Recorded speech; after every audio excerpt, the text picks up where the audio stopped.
अस्सलाम वालेकुम। DNN news के साथ मैं हूं नादरा आमिर। अब रुख करते हैं खबरों की तरफ। खबर शामिल करते हैं मंडी बहावलदीन से। हमारी डिस्ट्रिक्ट रिपोर्टर यास्मीन मलिक की रिपोर्ट के मुताबिक थाना खटियाला शेखा की मंशियात के खिलाफ जबरदस्त कार्रवाई।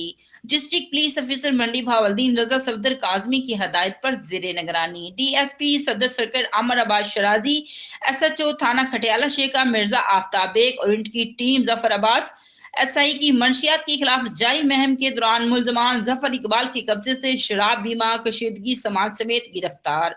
शराब बरामद करके मुकदमा दर्ज, तफ्तीश शुरू कर दी गई है। अब तक के लिए इतना ही। मजीद जानने के लिए हमारे साथ रहिएगा।